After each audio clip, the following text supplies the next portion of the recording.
The Notebook. Chapter 1. The Notebook. The nursing home was quiet, a gentle hum of activity filling the hallways as nurses moved from room to room, tending to the residents. In room 201, Noah Calhoun sat in his favorite armchair by the window, the same spot he chose every day. The view outside was serene, an expanse of green lawn, dotted with flowers and shaded by towering oak trees.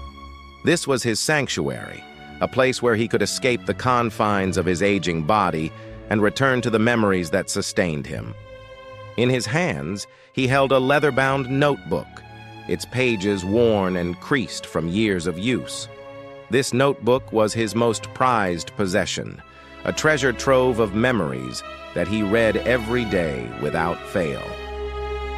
Across the room sat Miss Allie Nelson, a woman whose beauty had not faded with age, though time had softened her once vibrant features. Her eyes, a pale blue, often seemed distant, lost in a world that Noah could no longer reach. Noah opened the notebook, the familiar scent of aged paper filling the air. He glanced at Allie, who was watching him with a curious expression, as though she knew something important was about to happen, but couldn't quite place it. He cleared his throat and began to read. Once upon a time, in a small town by the coast, there lived a boy named Noah and a girl named Allie. As he spoke, the words transported them back in time, to the summer of 1946, when they were young and the world was full of possibilities. Chapter 2.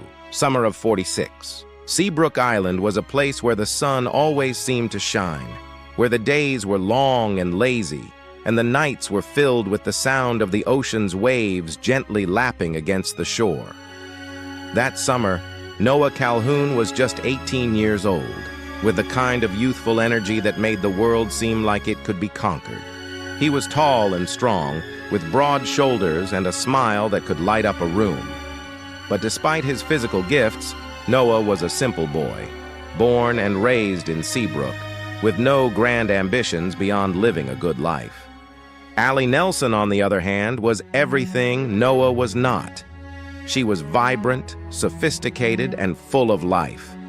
The daughter of a wealthy family, Allie was spending the summer in Seabrook with her parents, enjoying the freedom that came with being young and privileged. Her laughter was infectious, her spirit uncontainable, and from the moment Noah first saw her, he was smitten. They met at the local carnival, a whirl of lights and sounds that seemed to pulse with the energy of summer. Noah spotted Allie from across the crowded midway, her red hair catching the light of the Ferris wheel as she laughed with her friends.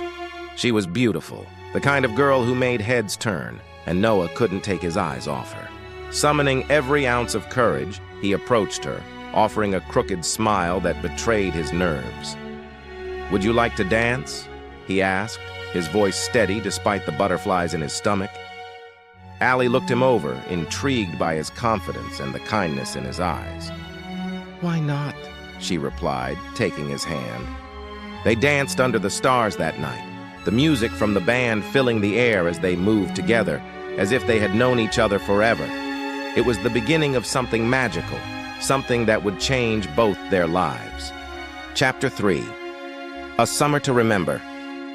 From that night on, Noah and Allie were inseparable. They spent their days exploring the island, swimming in the ocean, and talking about everything under the sun. Noah showed Allie the beauty of the simple life he led, taking her to the quiet spots he loved, like the old oak tree that stood tall on the edge of a secluded meadow. There, they would sit for hours, talking about their dreams and hopes for the future. Allie, in turn, opened Noah's eyes to the world beyond Seabrook. She talked about art and music, about the cities she had visited, and the possibilities that life held. She was a painter, with a passion for capturing the world around her on canvas, and she often brought Noah along on her excursions to find the perfect subject for her next piece. Their connection was undeniable, a bond that grew stronger with each passing day. They laughed, they argued, they challenged each other in ways that made them both better. It was a love that was pure and intense, the kind that only comes once in a lifetime. But as the summer drew to a close, reality began to intrude on their idyllic world. Allie's parents, who had watched the budding romance with growing concern, decided it was time to step in. They were not pleased with the idea of their daughter being involved with someone like Noah, someone who had little to offer in terms of wealth or social standing. One evening, after a particularly heated argument, Allie's mother confronted her. "This boy, Noah, he's not right for you, Allie. He's a nice enough young man, but he's not your future. You have to think about what's best for you." Allie was torn. She loved Noah deeply, but she also felt the weight of her parents' expectations. The pressure was overwhelming, and in the end, it was too much for her to bear. As the summer came to an end, Allie and her family left Seabrook, leaving Noah heartbroken and alone. Chapter 4. The Passing of Time. Years went by, and life moved on.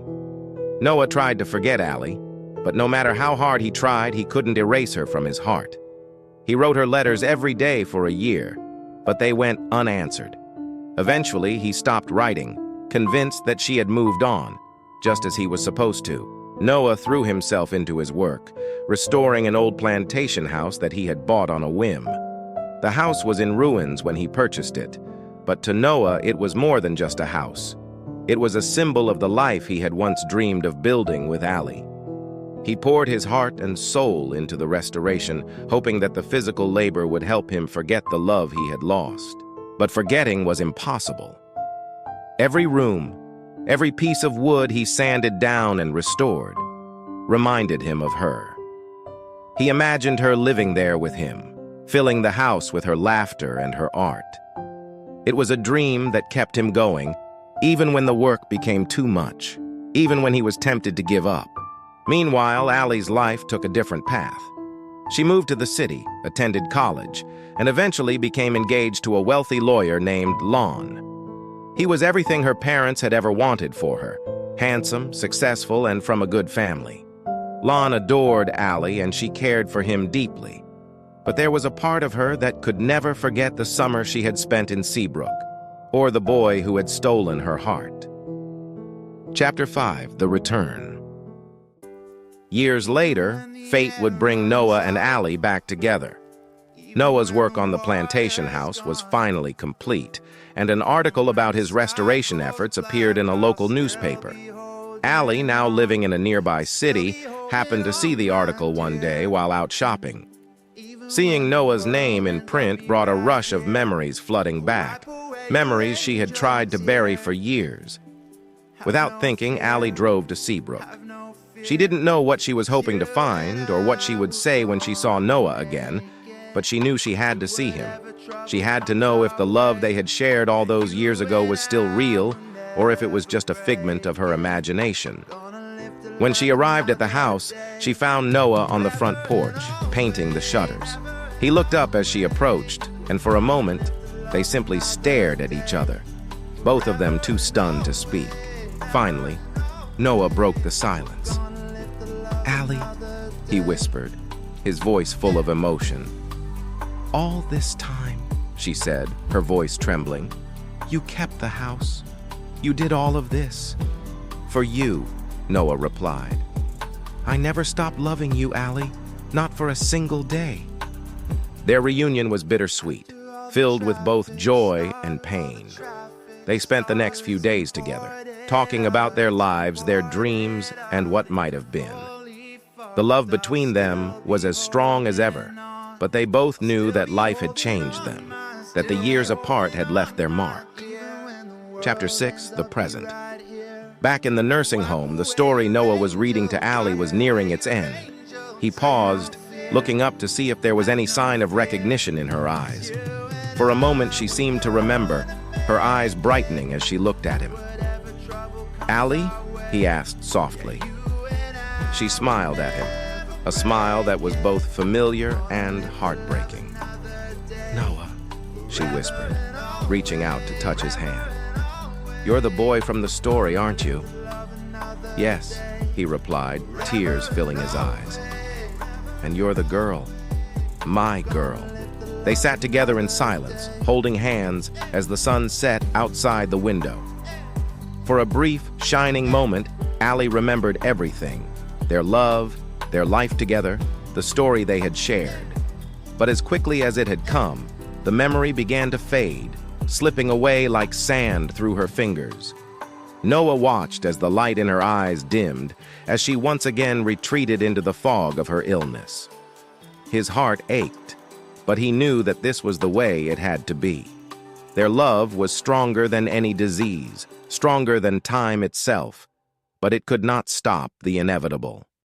Chapter 7: The Enduring Love. In the days that followed, Noah continued to read to Allie, even as her memory faded further.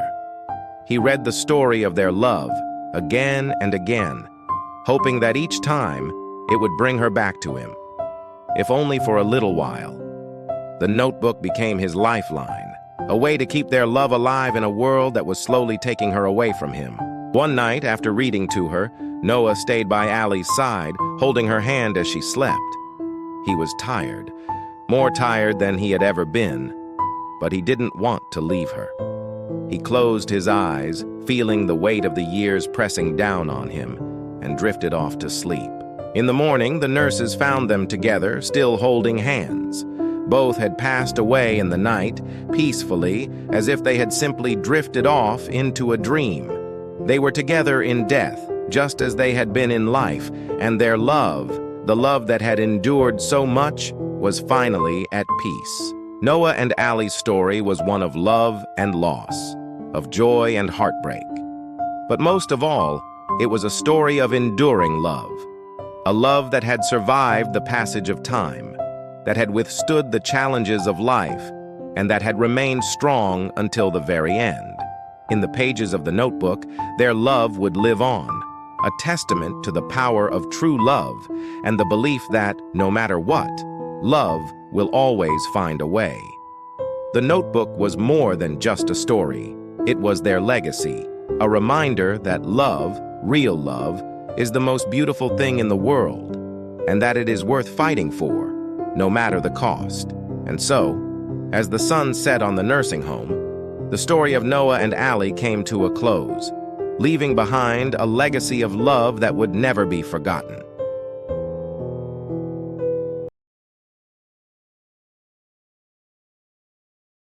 I am Sam. Chapter 1: A Simple Life, A New Beginning. Sam Dawson leads a life of simplicity.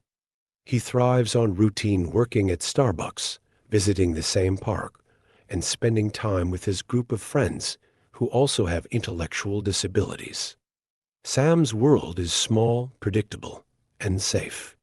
He finds comfort in the Beatles' music, clinging to their lyrics as if they hold the secrets to life. But Sam's life changes drastically when he unexpectedly becomes a father.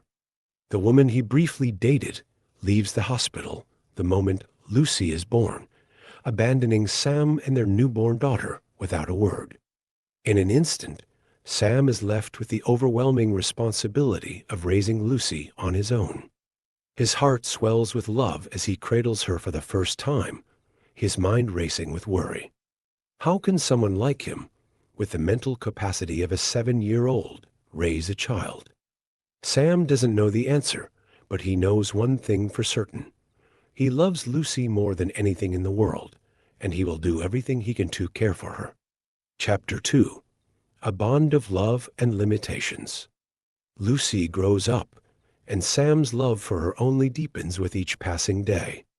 She is his entire world, the light in his life.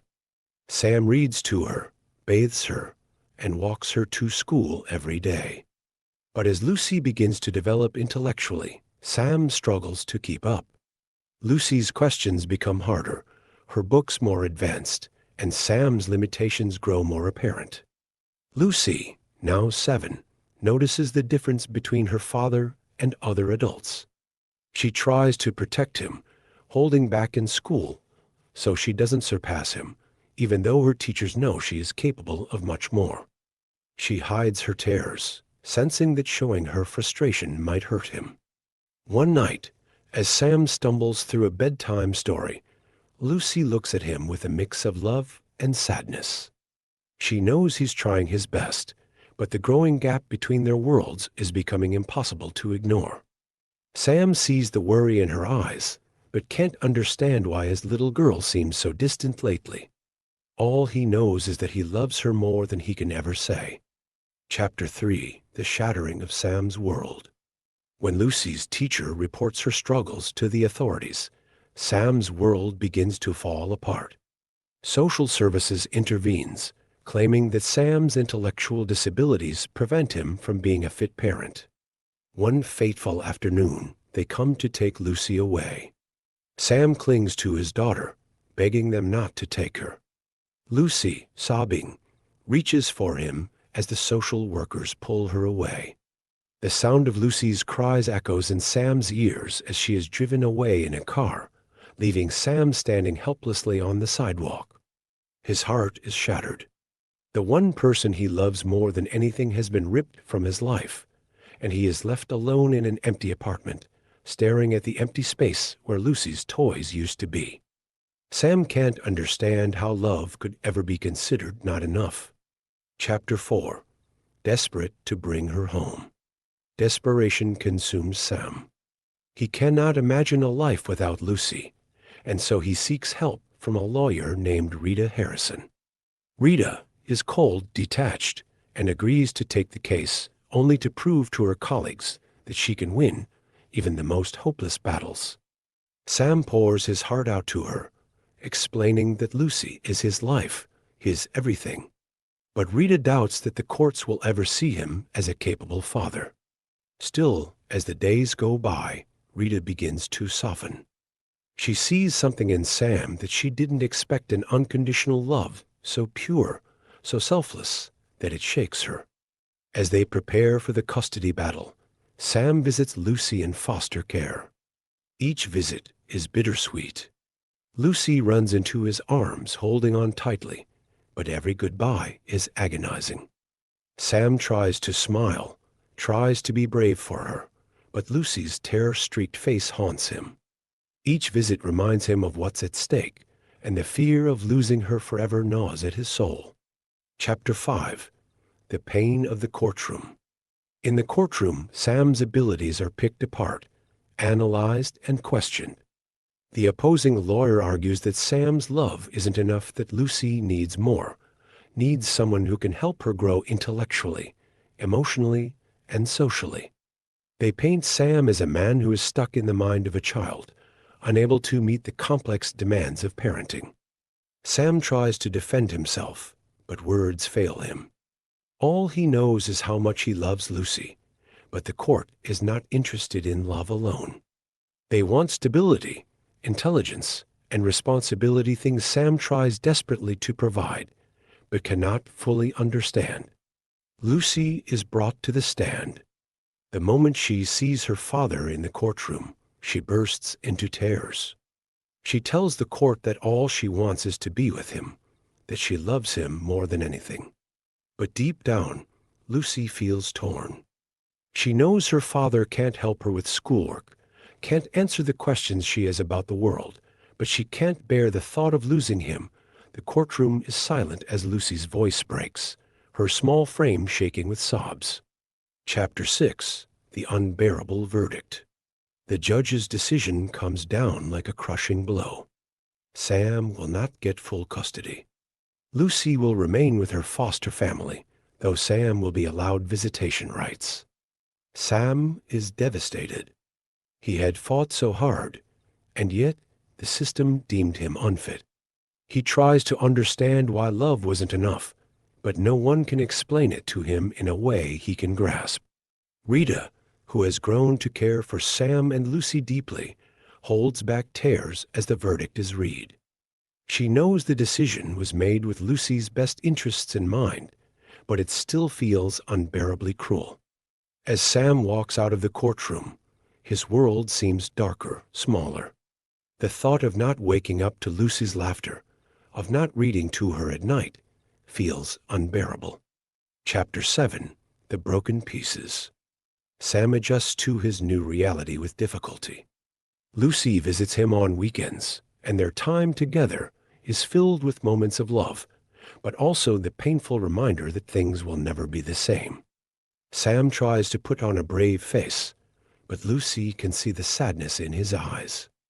She holds his hand tightly, as if afraid that if she lets go, he'll disappear altogether.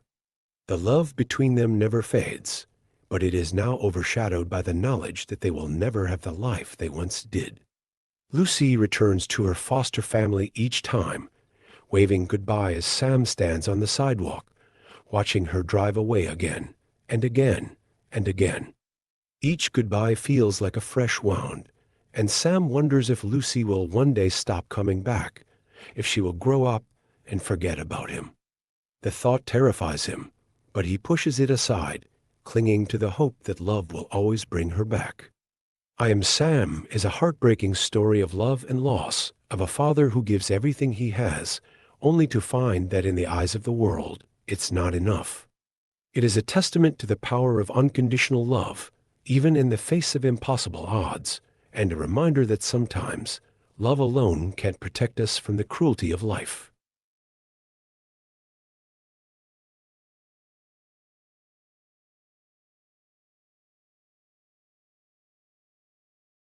A Beautiful Mind.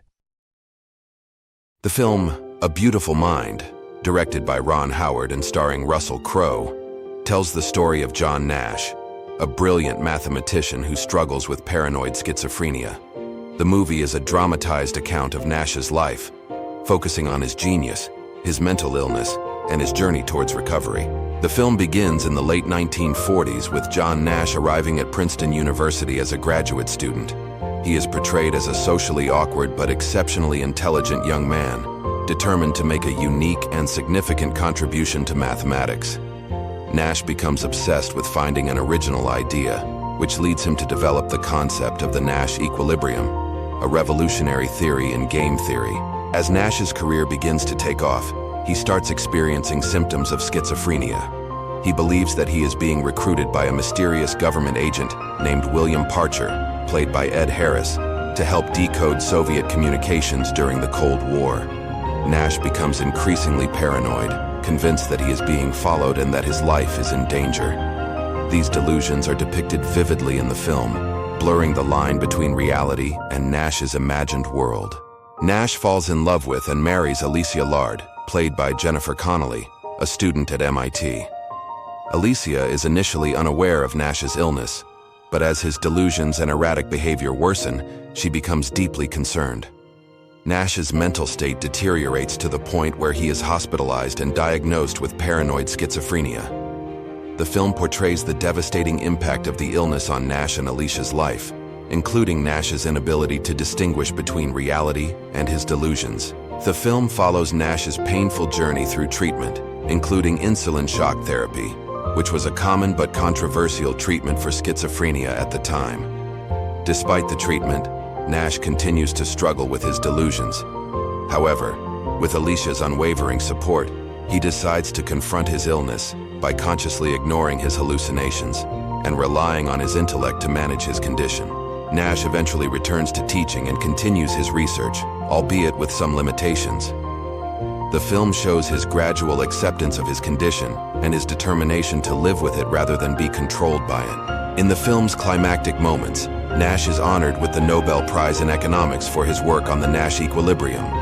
The recognition marks a significant moment of redemption for Nash, as it symbolizes his return to the academic community and society at large. The film ends on a hopeful note, with Nash continuing his work at Princeton and maintaining a loving relationship with Alicia. A Beautiful Mind is not just a story about a mathematical genius. It is a poignant exploration of mental illness, the power of love, and the resilience of the human spirit. The film highlights the challenges faced by those with schizophrenia and the people who support them. It also emphasizes the idea that with determination and support, it is possible to overcome even the most daunting obstacles. The film received widespread acclaim for its portrayal of mental illness and won several Academy Awards, including Best Picture, Best Director, and Best Supporting Actress for Jennifer Connelly. Russell Crowe's performance as John Nash was also highly praised, capturing both the brilliance and the vulnerability of the character.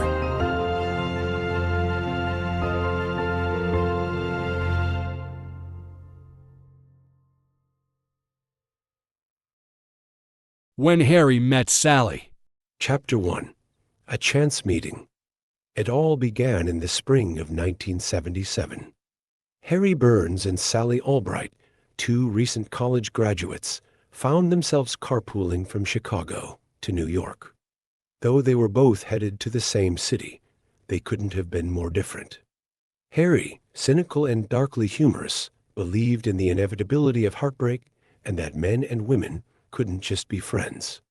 Sally, on the other hand, was idealistic, upbeat, and believed in the possibility of perfect love. Their journey was filled with debates about life, love, and relationships, setting the stage for their future encounters. As the road stretched before them, their sharp disagreements were clear, but beneath them was a connection neither was ready to acknowledge. Chapter 2. Parting Ways. After arriving in New York, Harry and Sally went their separate ways. Both had their lives to live.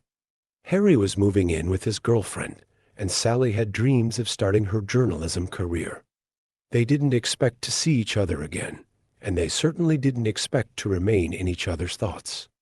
Their car ride had been contentious and frustrating, but somehow unforgettable. For years, they each went through life's highs and lows, relationships, breakups, career changes. They continued on separate paths, unaware of the role destiny would play in their future. Chapter 3. A Meeting at the Airport. 5 years later, Harry and Sally met again by chance at an airport. Harry was now newly divorced, and Sally was in a serious relationship. They were both different people, but the banter between them resumed with ease. The awkwardness of their first meeting seemed far behind them, and they both realized that despite their differences, they could enjoy each other's company. On the flight back to New York, they continued to talk, but this time, the conversations were less combative and more reflective of the changes they'd gone through. As they parted ways again, there was a recognition that this second chance meeting was more meaningful than either of them initially acknowledged. Chapter 4. Friends, maybe. A year later, Harry and Sally bumped into each other at a bookstore. This time, they decided to give friendship a try, despite Harry's insistence that men and women couldn't truly be friends without romantic complications. They started spending more time together, talking on the phone, having meals, and confiding in each other about their personal lives. Their friendship deepened, with both of them offering advice and emotional support to the other through breakups and disappointments.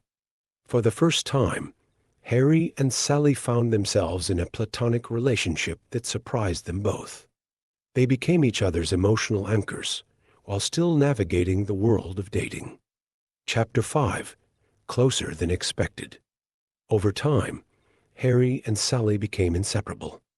Their relationship, though rooted in friendship, carried an intimacy that made others wonder if there was more between them. They spent holidays together, laughed at inside jokes, and shared their deepest fears and desires. Still, both remained in denial of the romantic feelings simmering beneath the surface. One night, after Sally's devastating breakup with her long-term boyfriend, Joe, she broke down, and Harry comforted her. In that moment of vulnerability, their relationship crossed a line. They couldn't return from what began as consolation led to a night they would both question in the morning. Chapter 6. Complications and Conflict. The morning after, both Harry and Sally found themselves confused and uncertain about their feelings. The friendship they cherished seemed to hang in the balance. While Sally hoped to move past the incident and maintain their bond, Harry grew distant, unsure of how to handle the emotions that had surfaced. This caused a rift between them, and for the first time in years, they found themselves not speaking. Their connection, once a source of strength, now felt like a burden. The pain of losing each other was undeniable, and they were left wondering if they had ruined their friendship forever. Chapter 7. Realizations. As time passed, both Harry and Sally came to realize how important they were to each other. Harry, in particular, understood that his feelings for Sally went far beyond friendship. On New Year's Eve, after spending months apart, Harry had an epiphany. He loved her, not just as a friend, but as someone he wanted to spend his life with. Racing through the streets of New York, Harry went to find Sally, determined to tell her how he truly felt. At a New Year's Eve party, he confessed his love, admitting that despite all their differences and arguments, she was the one person he wanted by his side. Chapter 8. Happily Ever After. Sally, though hesitant at first, realized that she felt the same. Their journey had been long, filled with arguments, laughter, and countless misunderstandings, but it had all led them to this moment. In each other, they found a love that was real, imperfect, and beautiful. As the clock struck midnight, they shared a kiss, welcoming the new year and a new chapter in their lives together. Harry and Sally had finally found their way to love one that had been there all along, disguised as friendship. When Harry met Sally ends with a heartwarming reminder that sometimes love isn't instant, it's built over time, through laughter, tears, and a deep connection that defies expectations.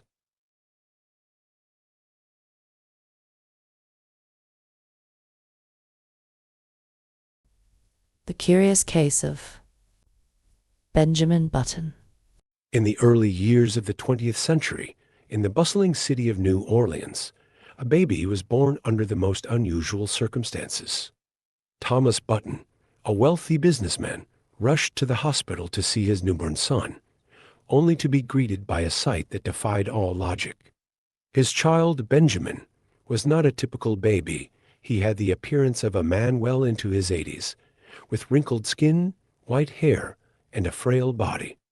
Horrified and confused, Thomas didn't know what to do. The doctors were baffled, and the nurses whispered in shock. Unable to face the truth, Thomas made the decision to leave the baby on the steps of a nearby nursing home. The matron of the home, Queenie, discovered the abandoned child, and despite his appearance, took him in as her own. She named him Benjamin and cared for him as if he were a normal baby, though everyone could see that he was anything but. As Benjamin grew, it became clear that he was aging in reverse. While the other children at the nursing home grew older, Benjamin seemed to get younger. By the time he was 12, he looked like a man in his late 60s. He had the body of an elderly man, but the curiosity and wonder of a child. As Benjamin grew up in the nursing home, he struggled to understand his place in the world. While his body seemed old and frail, his mind was young and vibrant. He spent his days with the elderly residents, learning their stories and finding comfort in their company. They treated him as one of their own, often forgetting that he was just a child in an old man's body. Despite the peculiarities of his life, Benjamin found joy in the small things. He loved the warmth of the sun on his face, the sound of the birds singing in the morning, and the feel of the wind against his skin. He also developed a deep love for music, especially the piano, which he played beautifully despite his arthritic fingers.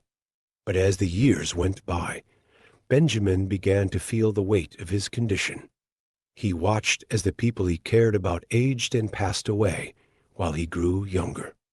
The world outside the nursing home was a place of mystery and wonder, but also fear and uncertainty. Benjamin longed to explore it, to live a normal life, but he knew that his condition made that impossible. One day, while Benjamin was sitting on the porch of the nursing home, a young girl named Daisy came to visit her grandmother. Daisy was full of life and energy, and she was immediately drawn to Benjamin. Despite the difference in their appearances, the two became fast friends. Daisy was curious about Benjamin, asking him questions about his life and the things he had seen.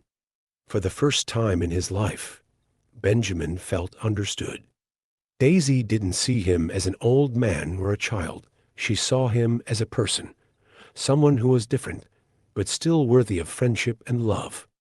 The two spent countless hours together, playing games, exploring the nursing home grounds, and talking about their dreams and fears. As the years passed, Daisy continued to visit Benjamin, and their bond grew stronger. But while Daisy grew older, Benjamin grew younger. It was a painful reminder of the strange reality that defined his life. Despite their deep connection, Benjamin knew that their friendship could not last forever. As Benjamin approached his 20th birthday, he had the appearance of a man in his 50s. He realized that it was time for him to leave the nursing home and explore the world beyond its walls. Queenie, who had been like a mother to him, supported his decision, though it broke her heart to see him go. Benjamin set out into the world, determined to make a life for himself. He found work on a tugboat, captained by a man named Mike. The rough life at sea suited Benjamin, and he quickly adapted to the challenges of the job. He enjoyed the camaraderie of the crew and the freedom of being out on the open water. During this time, Benjamin also experienced love for the first time. He met a woman named Elizabeth Abbott, the wife of a British diplomat, while their ship was docked in Murmansk, Russia. Elizabeth was fascinated by Benjamin, and the two began a passionate affair. But as with everything in Benjamin's life, their relationship was fleeting. Elizabeth left him as quickly as she had entered his life, leaving Benjamin with a deep sense of longing and loss. When World War II broke out, Benjamin and Captain Mike's tugboat was recruited for military service.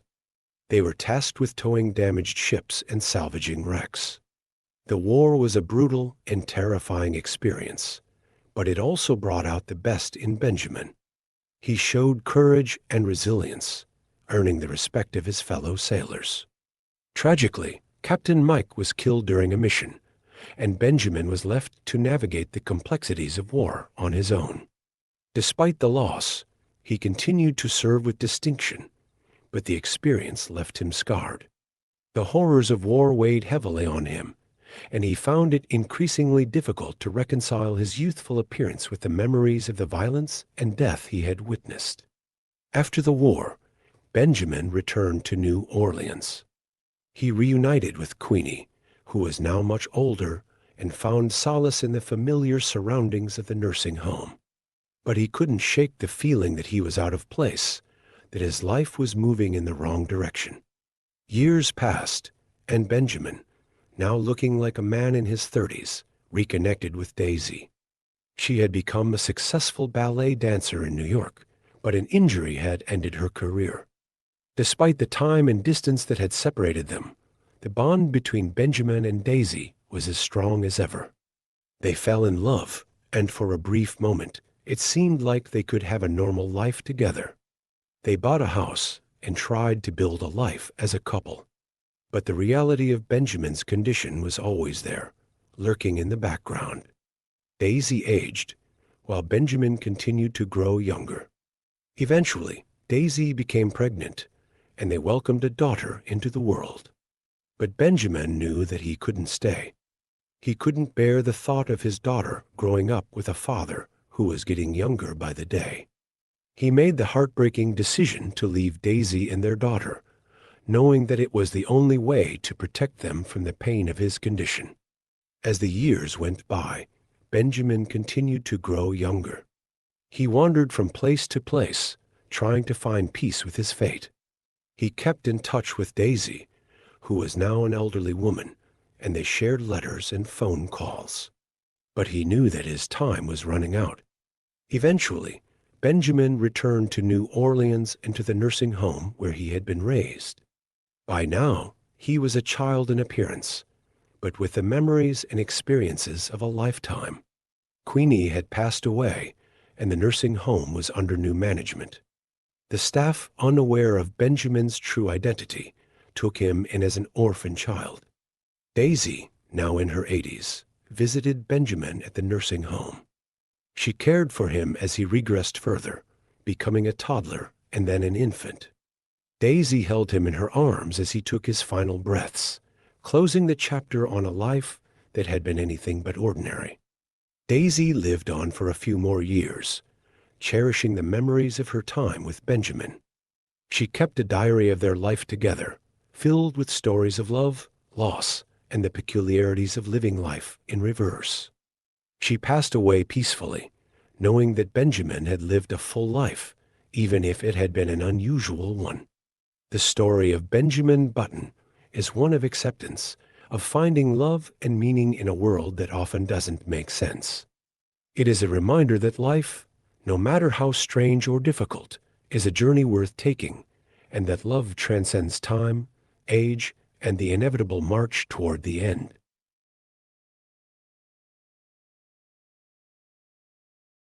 A Moment to Remember. A Moment to Remember is a 2004 South Korean romantic drama film directed by John H. Lee. The movie is known for its poignant portrayal of love, loss, and the strength of the human spirit. The story follows the lives of two individuals, Soo Jin and Chul Soo, whose fates intertwine in a journey filled with love, heartache, and ultimately profound loss. Kim Soo Jin, a 27-year-old fashion designer who is kind-hearted but a bit clumsy and forgetful. She comes from a well-to-do family and is recovering from a failed relationship at the start of the movie. Choi Chul-soo, a tough, stoic, and hardworking carpenter with a difficult past. He dreams of becoming an architect, but struggles with his own demons. Soo Jin, heartbroken after discovering that her lover is married, tries to move on with her life. One day, while at a convenience store, she accidentally leaves behind a can of soda that she had purchased. She meets Chul Soo, a rugged carpenter, under awkward circumstances when she mistakes him for a store clerk. This encounter sets the stage for their budding romance. As Soo Jin and Chul Soo continue to cross paths, they gradually fall in love. Despite their different social backgrounds, they find comfort in each other's company. Soo Jin is drawn to Chul Soo's strength and honesty, while Chul Soo is touched by Soo Jin's warmth and optimism. Their love deepens, and they eventually get married. Soo Jin's father initially disapproves of Chul Soo due to his rough exterior and humble profession, but he comes to respect him after witnessing his dedication to his work and his genuine love for Soo Jin. As their marriage flourishes, Soo Jin begins to show signs of forgetfulness, which they initially dismiss as minor. However, her condition worsens, and she is eventually diagnosed with early-onset Alzheimer's disease. The news devastates both of them, but Chul Soo remains steadfast in his love and support for Soo Jin. As Soo Jin's memory deteriorates, she starts to forget important details about her life, including her relationship with Chul Soo. Despite the heartbreaking reality, Chul Soo cares for her with unwavering dedication. He watches helplessly as the woman he loves slips away piece by piece. In a deeply emotional climax, Soo Jin, who barely remembers her own husband, writes a letter to herself, expressing her love for Chul Soo and her fear of forgetting him. Chul Soo, finding the letter, is moved to tears, but continues to stay by her side, cherishing the memories they have created together. The film ends on a poignant note, with Chul Soo visiting Soo Jin at the care facility where she now resides. Although she no longer remembers him, he continues to visit her, holding on to the love they once shared. The film closes with the idea that while memories may fade, true love endures beyond time and memory. The film poignantly reminds us of the fragility of life and the importance of cherishing each moment with the ones we love. A Moment to Remember is a heart-wrenching tale that leaves a lasting impact on its viewers, reminding them of the enduring power of love, even in the face of the most difficult challenges.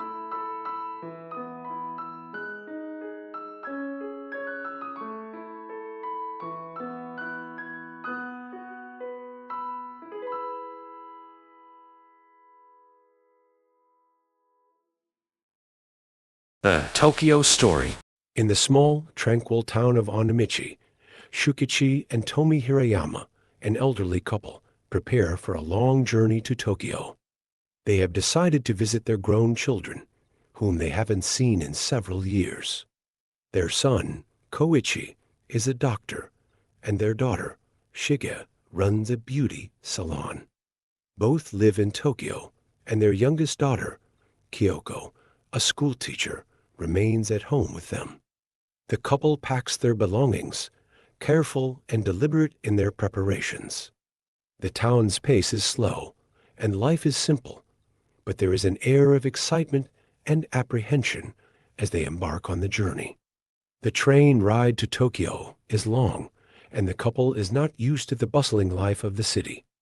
As they sit quietly in their train compartment, they reminisce about the past, their children, and the changes they've witnessed over the years. Shukichi and Tomi arrive in Tokyo, greeted by their son, Koichi. He is polite but busy, caught up in his work as a doctor. His wife, Fumiko, is warm and welcoming, though she too is preoccupied with the responsibilities of their household. The couple is taken to Koichi's home, where they will stay for the first part of their visit. Shige, their daughter, visits them, bringing a whirlwind of energy into the home. She insists on taking them to her place for the remainder of their stay, eager to show them around the city. The elderly couple is touched by the attention, but they quickly realize that their children's lives are busy, and they seem to be more of an obligation than a cherished visit. Tokyo is overwhelming for Shukichi and Tomi. The streets are crowded, the noise constant, and the pace of life far faster than what they are accustomed to. Shige takes them to a spa, a treat she insists will help them relax, but they find it exhausting rather than rejuvenating. The city's comforts are lost on them. What they long for is time with their children, to talk and reconnect. Despite the hustle and bustle, they find moments of peace in the city. They visit temples and parks, sharing quiet moments together, their love for each other evident in the small, unspoken gestures. But even in these serene moments, they feel a growing distance from their children, who seem absorbed in their own lives, too busy to truly connect. One of the highlights of their visit is spending time with Noriko, the widow of their son, Shoji, who died during the war.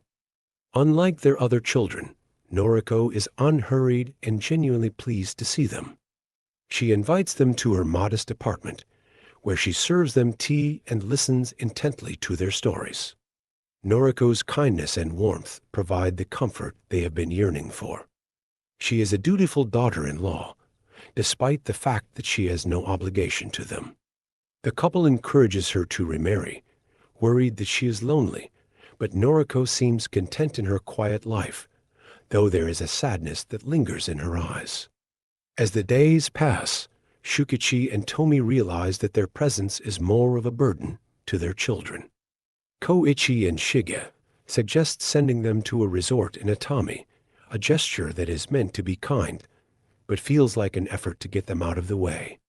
The couple agrees, not wanting to impose, but the trip only reinforces their sense of alienation. At the resort, surrounded by other elderly guests, they feel out of place. The experience is lonely and isolating, a sharp contrast to the warmth they had hoped to find with their children. Tomi falls ill during the trip, a small but ominous sign that all is not well. After their brief stay at the resort, Shukichi and Tomi return to Tokyo, but it is clear that the visit has run its course. Tomi's health has declined, and the couple decides it is time to go back to Onamichi. Their departure is met with relief by their children, who are polite but eager to return to their routines. Kyoko, who stayed behind to tend to her duties as a schoolteacher, welcomes them back home with open arms. She is the only one who truly understands the depth of their disappointment. Tomi's condition worsens upon their return, and it is not long before she is bedridden. Tomi's illness progresses rapidly, and Shukichi sends word to his children, asking them to come home. Koichi and Shige return, but their visit is brief and perfunctory. They are more concerned with the inconvenience than the gravity of the situation. Noriko, however, comes as soon as she hears the news, her concern genuine and heartfelt. Tomi passes away peacefully, surrounded by her family, but the atmosphere is one of formality rather than grief. Shukichi, though devastated, remains composed. After the funeral, the children quickly return to their lives in Tokyo, leaving Shukichi and Kyoko alone in their grief. In the days following Tomi's death, Shukichi reflects on his life, his children, and the inevitable loneliness of old age. Kyoko expresses her frustration with her siblings, angry at their lack of concern, but Shukichi gently reminds her that this is the way of the world.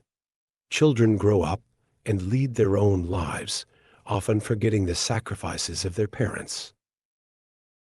Noriko stays a little longer, offering comfort and companionship. Before she leaves, Shukichi gives her a watch that belonged to Tomi, a small token of appreciation for her kindness. He encourages her to remarry and find happiness, though it is clear that her bond with the Hirayama family will remain. As Noriko departs, Shukichi is left alone in the quiet house. The weight of solitude settles over him, but there is also a sense of acceptance. Life is fleeting, and the bonds that once seemed so strong are subject to time and change. The story ends as it began, with Shukichi contemplating the passage of time, his life forever altered by the journey to Tokyo. Eternal sunshine of the spotless mind. In a world where memories could be erased like chalk on a blackboard, there lived a man named Joel Barish. Joel was a quiet, introverted man who loved the simple things in life. He often found solace in his routines and the calmness of his everyday existence. But one day, everything changed when he met a woman named Clementine Krasinski. Clementine was the opposite of Joel. She was vibrant, impulsive, and full of energy. Her hair changed color with her moods, sometimes blue, sometimes orange, sometimes green, and her personality was just as unpredictable. Despite their differences, Joel and Clementine fell deeply in love. They shared moments of joy, laughter, and tenderness, but like all relationships, theirs had its ups and downs. As time went on, their love was tested by misunderstandings, arguments, and hurt feelings. One particularly cold and lonely night, after a bitter fight, Clementine decided to do something drastic. She went to a place called Lacuna Inc., a company that promised to erase unwanted memories, and she asked them to remove all traces of Joel from her mind. When Joel found out, he was heartbroken. The woman he loved had chosen to forget him completely. In his grief and anger, he made the same decision. He would erase Clementine from his memory too. He went to Lacuna Inc. and signed up for the procedure. And so, the story begins. As Joel lay down to sleep, the technicians at Lacuna Inc. began the process of erasing Clementine from his mind. Inside Joel's head, the memories began to play out in reverse, like an old film reel being rewound. He saw their first meeting, their first kiss, their happy moments together, and then, one by one, the memories started to disappear. At first, Joel was content to let the memories go. After all, he had been hurt, and this was supposed to make him feel better. But as he relived their time together, he realized something important. Even the painful memories had value. They were part of his life, part of who he was. He didn't want to lose them, not the good, not the bad, not any of it. As the erasure continued, Joel found himself running through his own mind, trying to hide Clementine in places where the technicians couldn't find her. He placed her in old childhood memories, in random moments of his life, desperately trying to hold on to her. But no matter where he hid her, the memories kept slipping away. In one of the last memories, Joel and Clementine found themselves on a snowy beach in Montauk. It was the place where they had first met, and now it was where they would say goodbye. As the memory faded, Clementine whispered to Joel, "Meet me in Montauk." It was a final, fleeting hope, a wish that maybe, just maybe, they could find each other again. But this is not where the story ends. After the procedure, Joel woke up, feeling empty and confused, as though something was missing, but he couldn't quite remember what. That day, on a whim, he decided to take a train to Montauk. And there, on that very same beach, he saw a woman with bright blue hair. It was Clementine. Though they didn't recognize each other, there was an undeniable connection between them, like two magnets drawn together. They spent the day talking, laughing, and exploring the beach, just like they had done before, though neither of them could recall it. Later, they discovered something strange, tapes from Lacuna Inc., revealing that they had once been in a relationship and had chosen to erase each other from their memories. Shocked and confused, they listened to their past selves speaking words of anger and frustration. But instead of driving them apart, this revelation made them pause and think. They knew they had hurt each other in the past. They knew that their relationship had been far from perfect. But they also knew that there was something between them, something worth exploring again. So, despite the uncertainty, despite the fear of repeating their mistakes, they decided to start over. And so, the storybook ends. Not with a happily ever after, but with a beginning. Joel and Clementine, having erased each other from their minds, chose to try again. They embraced the possibility of love, with all its joys and sorrows, believing that even in the face of heartache, some things are worth remembering.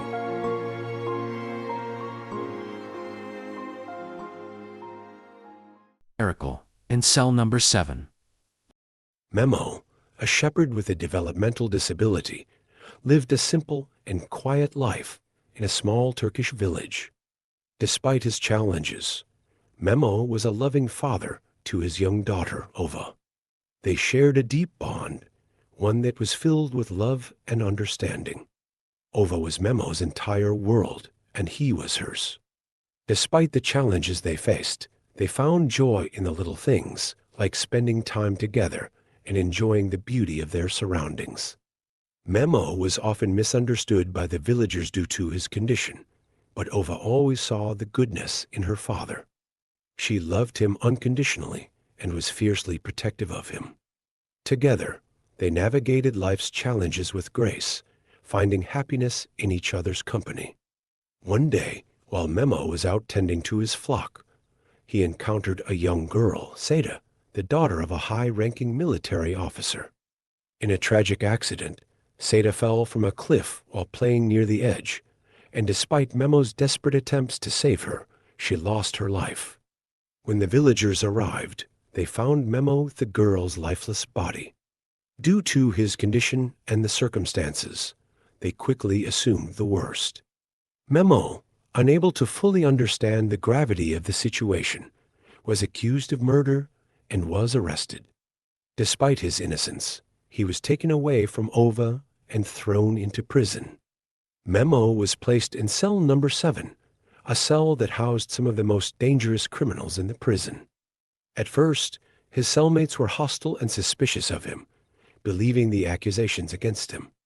However, as they got to know Memo, they realized that he was not the monster they had imagined.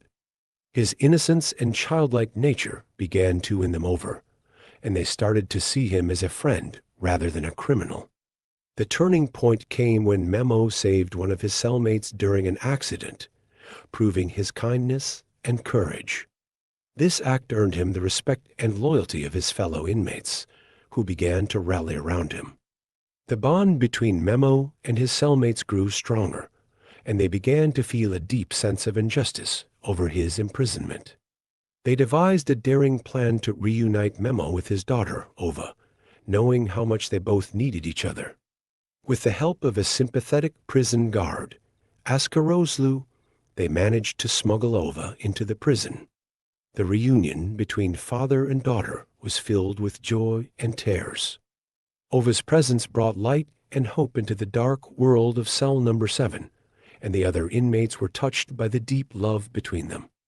For a brief moment, Memo and Ova were able to be together again, finding solace in each other's arms despite the harsh realities surrounding them.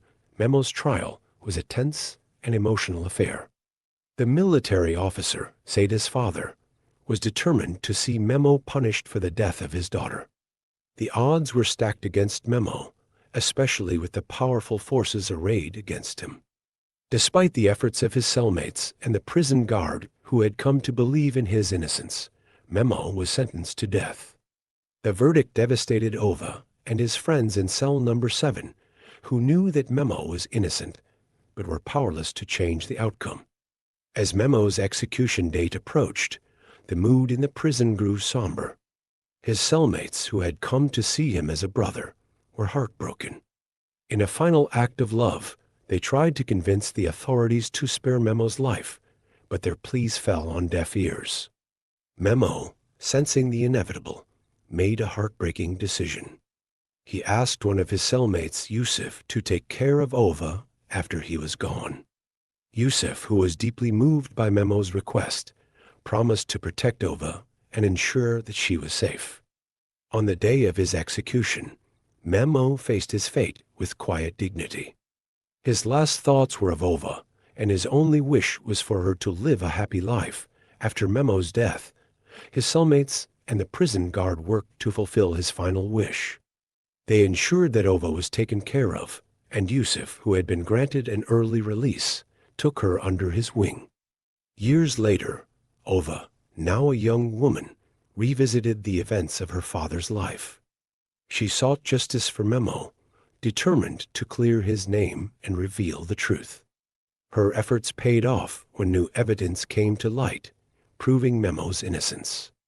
The truth of what happened that tragic day finally came to the surface, and Memo's name was cleared. Ova continued to live her life, carrying with her the memory of her father's love and sacrifice. The story of Memo and Ova became a symbol of love, justice, and the strength of the human spirit. Their bond, unbroken by time or tragedy, remained a beacon of hope for all who knew their story.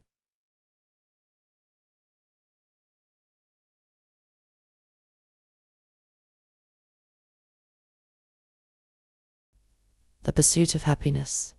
Chris Gardner was a man with dreams bigger than his reality. Living in San Francisco in the early 1980s, he faced immense challenges as he struggled to provide for his family. Chris had invested his savings in portable bone density scanners, which he hoped to sell to doctors at a profit. However, these machines were expensive, and most doctors didn't see the need for them. As a result, Chris's financial situation worsened, and he and his wife, Linda, were barely scraping by. Linda, exhausted by their constant financial struggles, eventually reached her breaking point. The pressure of living in poverty while caring for their young son, Christopher, became too much for her to bear. One day, after another argument, Linda decided to leave Chris and move to New York to work, taking Christopher with her. But Chris was determined to keep his son, and after much pleading, Linda agreed to let Christopher stay with his father. From that day forward, Chris and his son faced the world together, just the two of them. Despite his dire circumstances, Chris never gave up on his dreams. One day, while walking through the city, he saw a man stepping out of a red Ferrari. Intrigued, Chris approached the man and asked what he did for a living. The man, who was a stockbroker, explained his job to Chris. Inspired by the potential of earning a good income and providing a better life for his son, Chris decided to pursue a career in finance. Through sheer determination and persistence, Chris managed to secure an unpaid internship at Dean Witter Reynolds, a prestigious stock brokerage firm.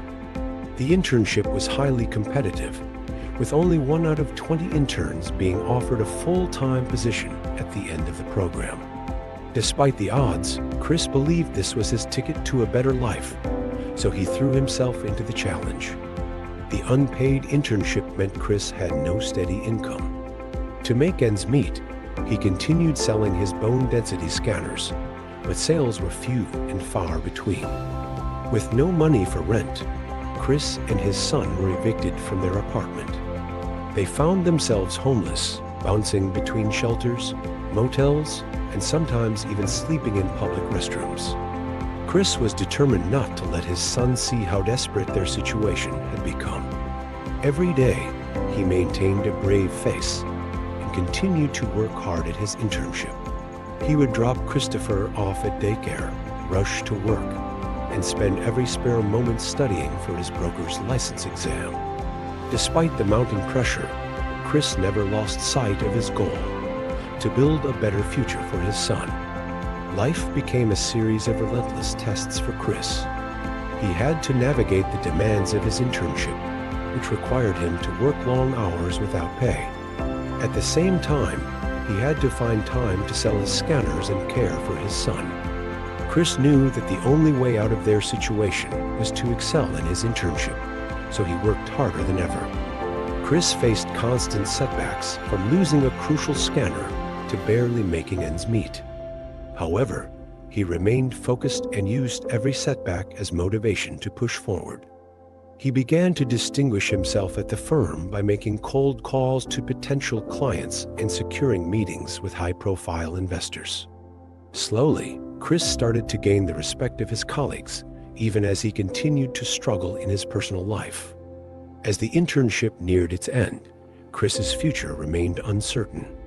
The pressure was immense, and he knew that his entire future hinged on the decision of whether or not he would be offered a full-time position at Dean Witter Reynolds. Despite his fears, Chris continued to give his all, hoping that his hard work would pay off. Finally, the day of reckoning arrived. Chris was called into the office of one of the firm's senior partners. After what felt like an eternity, Chris was offered the full-time position he had worked so hard for. Overcome with emotion, Chris realized that all the sacrifices he had made, all the hardships he had endured, were worth it. He had achieved his dream, and now he could provide the life he had always wanted for his son. With his new job as a stockbroker, Chris's life began to improve. He and Christopher moved into a new apartment, and the stability they had longed for finally became a reality. Chris continued to work hard, eventually starting his own brokerage firm, Gardner Rich & Co. His success story became an inspiration to many, proving that with determination, hard work, and unwavering belief in oneself, it is possible to overcome even the most daunting obstacles. Chris Gardner's journey from homelessness to financial success is a testament to the power of perseverance and the pursuit of happiness. Despite the many challenges he faced, he never lost hope, and in the end, he achieved his dreams and created a better life for himself and his son.